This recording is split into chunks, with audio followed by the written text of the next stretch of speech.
에베소서 2장 5절부터 10절 말씀입니다. 범죄로 죽은 우리를 그리스도와 함께 살려주셨습니다. 여러분은 은혜로 구원을 얻었습니다. 하나님께서 그리스도 예수 안에서 우리를 그분과 함께 살리시고 하늘에 함께 하셨습니다. 그것은 하나님께서 그리스도 예수 안에서 우리에게 자비로 베풀어 주신 그 은혜가 얼마나 풍성한지를 장차 올 모든 세대에게 드러내 보이시기 위함입니다. 이것은 여러분에게서 난 것이 아닙니다. 하나님의 선물입니다. 행위에서 난 것이 아닙니다.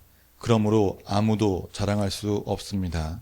우리는 하나님의 작품입니다. 선한 일을 하게 하시려고 하나님께서 그리스도 예수 안에서 우리를 만드셨습니다. 하나님께서 이렇게 미리 준비하신 것은 우리가 선한 일을 하며 살아가게 하시려는 것입니다.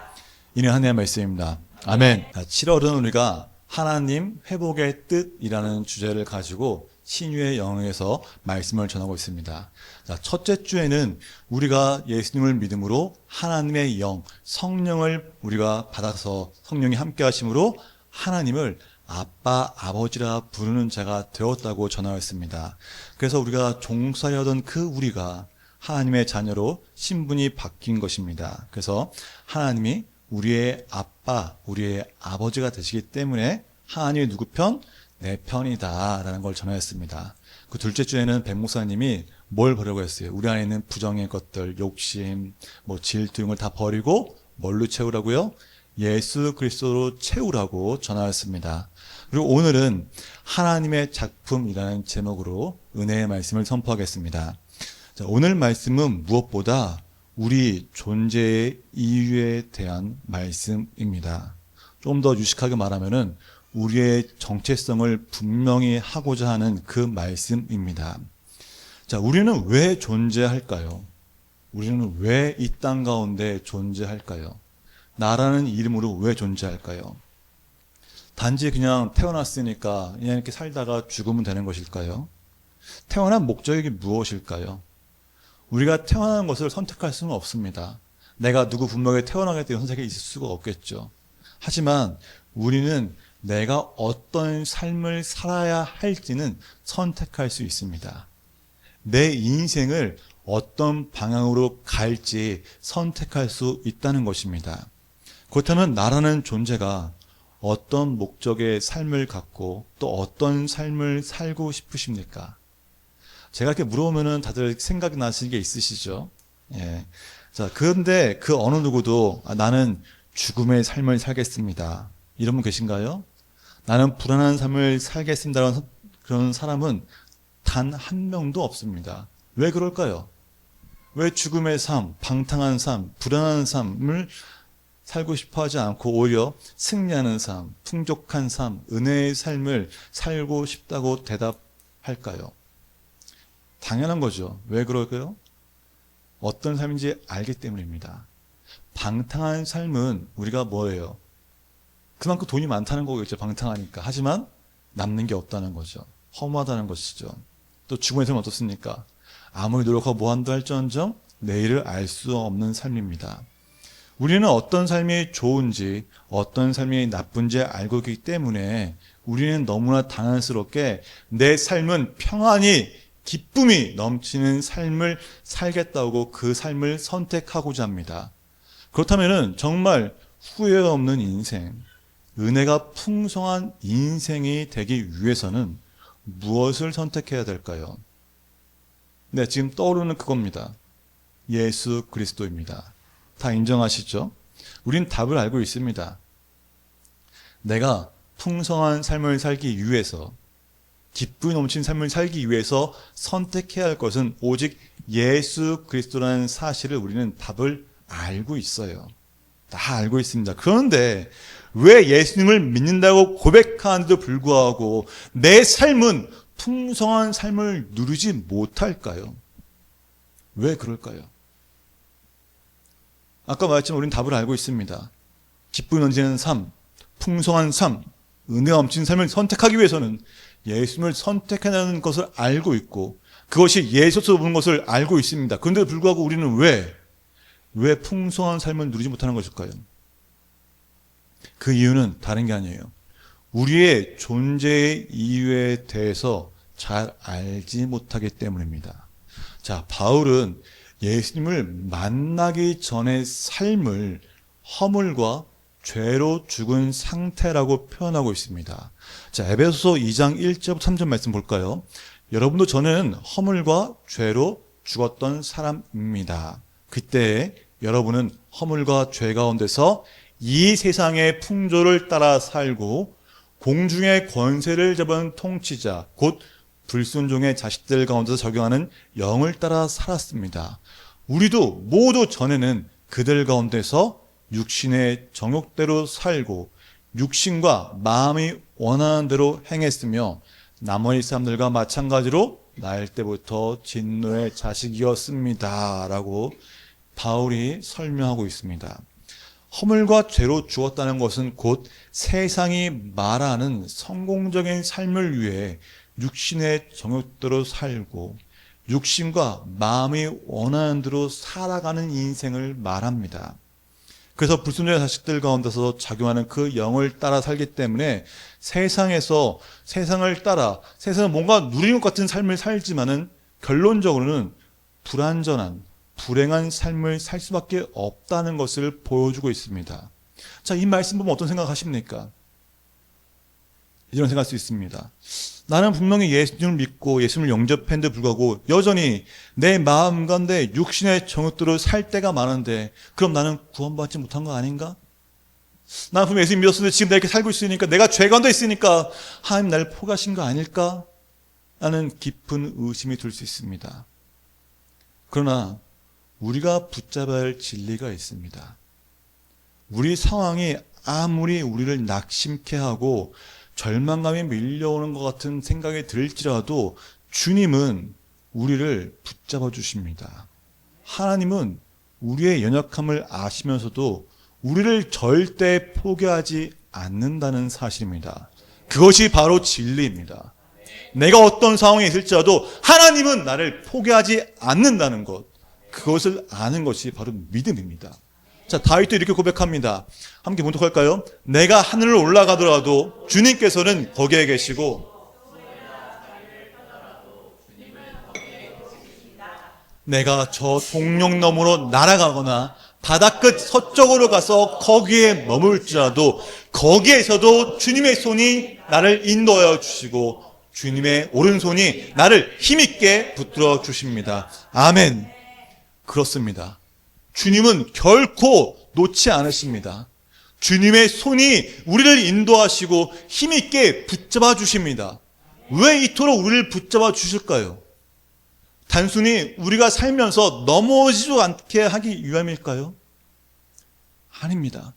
우리를 향한 놀라운 목적이 있기 때문입니다. 그렇기 때문에 허물과 죄로 죽은 우리를 그리스도와 함께 살리신 것입니다. 그래서 구원은 바로 하나님의 은혜인 것이에요. 결국은 우리 모두는 다 하나님의 작품입니다. 하나님께서 실수로 아무 의미 없이 구원한 것이 결코 아닙니다.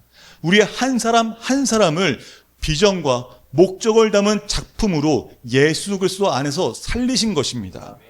또한 하나님께서는 우리를 통해 나타나고자 하신 건 그 목적이 분명히 있습니다.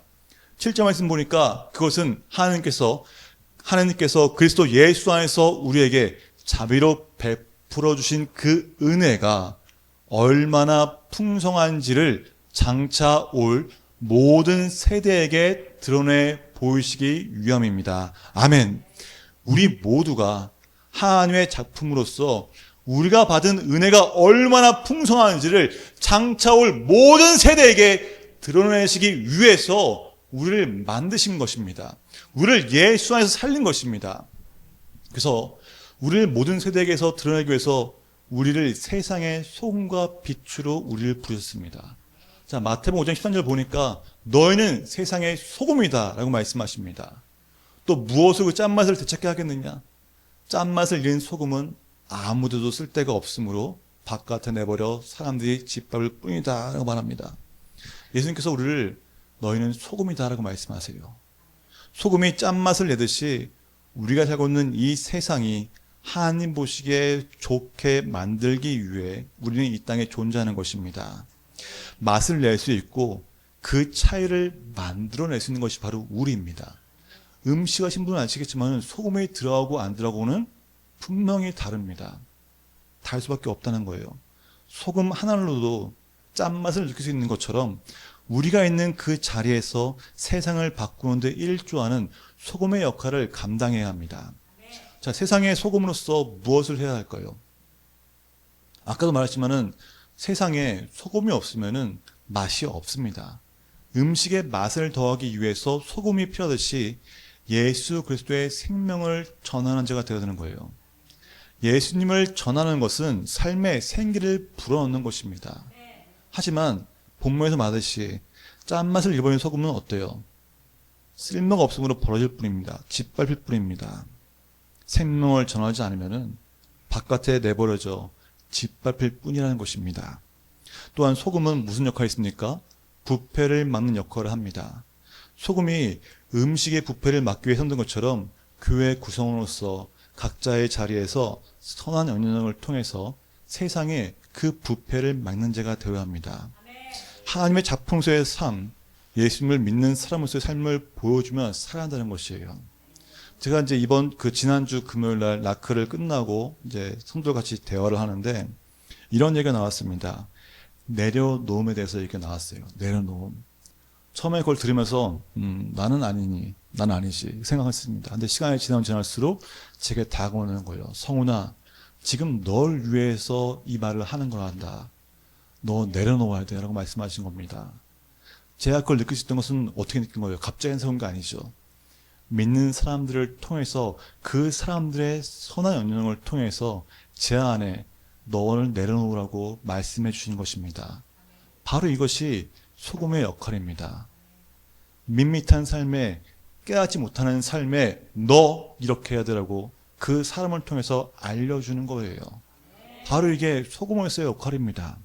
또한 예수님께서 우리를 세상의 빛이라고 말씀하십니다. 자, 마태복음 5장 14절 15절 봉독하겠습니다. 너희는 세상의 빛이다.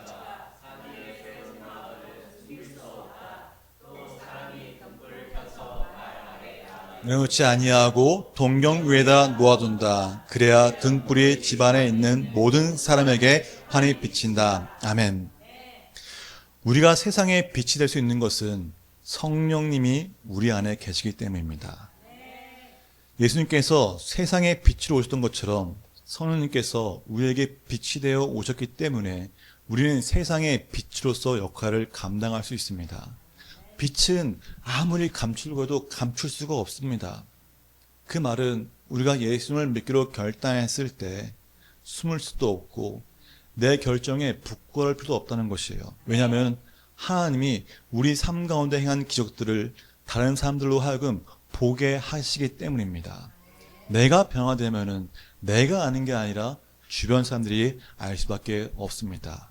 그래서 마태복음 5장 16절에 이와 같이 너의 빛을 사람에게 비추어서 그들이 너의 착한 행실을 보고 하늘에 계신 너의 아버지께 영광을 돌리게 하여라 라고 말씀하셨습니다.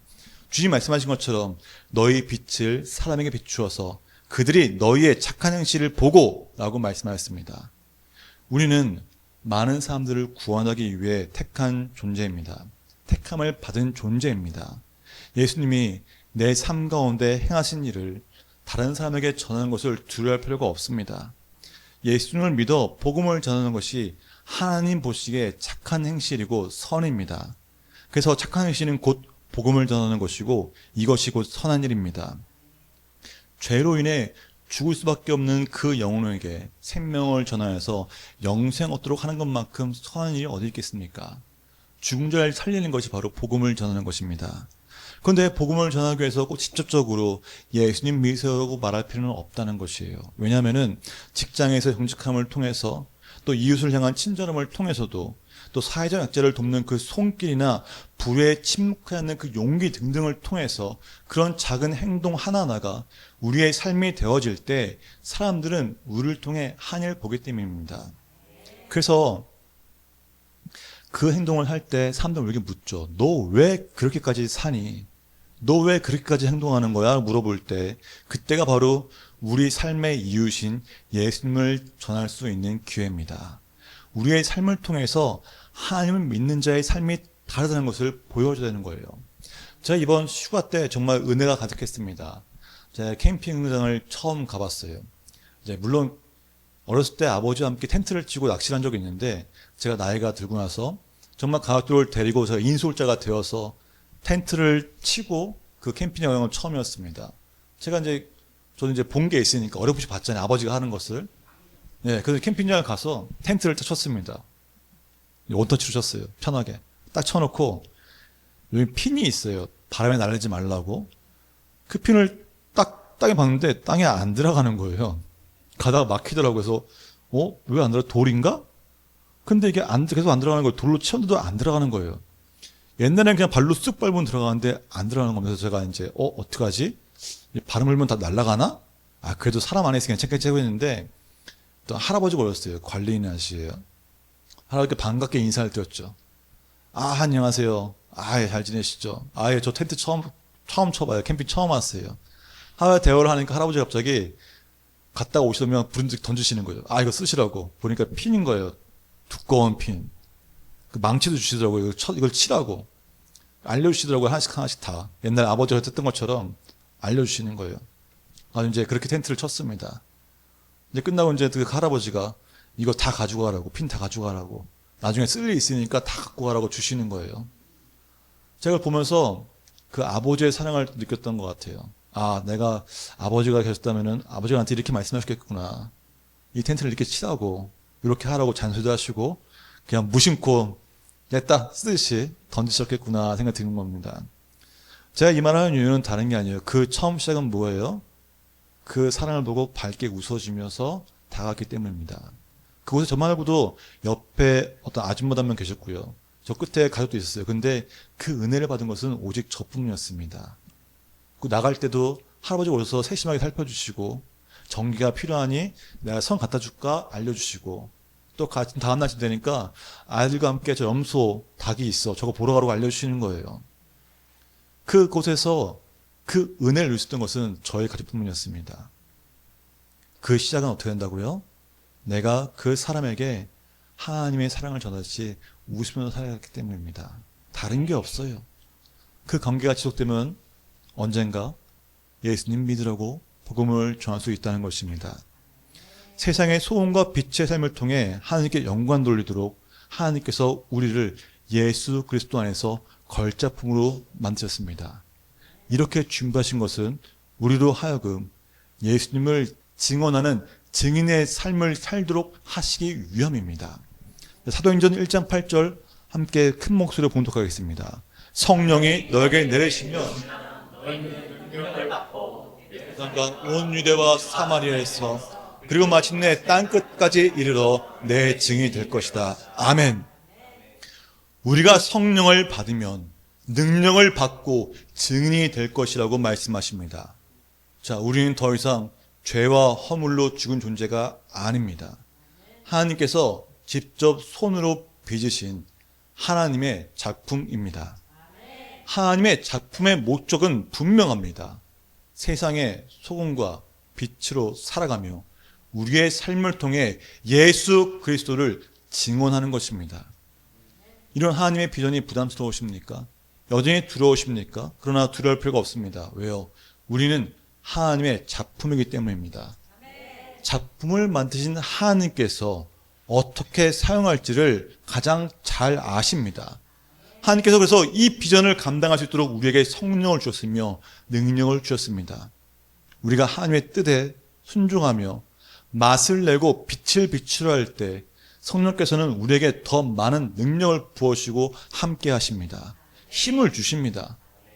맛을 잃어버린 소금처럼 무기력하게 세상에 짓밟히는 인생이 아니라 세상을 변화시키는 능력 있는 증인의 삶을 살게 하신다는 것입니다. 바로 그것이 성령의 역사심입니다.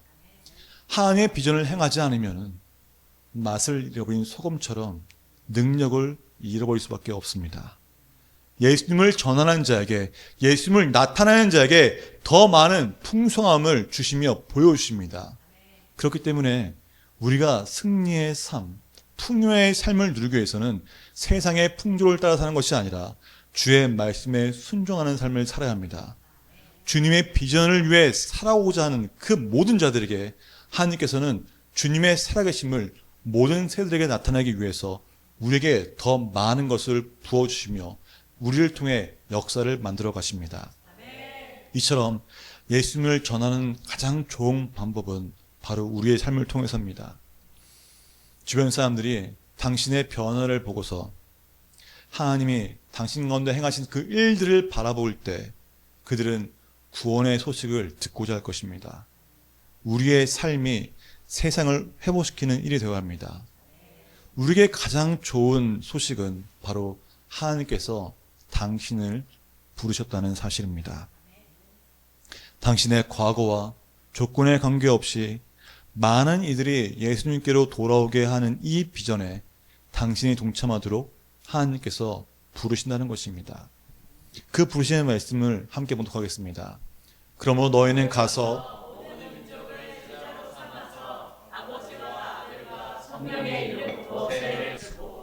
내가 너희에게 명령한 모든 것을 그들에게 가르쳐 지키게 하여라. 보아라, 내가 세상 끝날까지 항상 너희와 함께 있을 것이다. 아멘.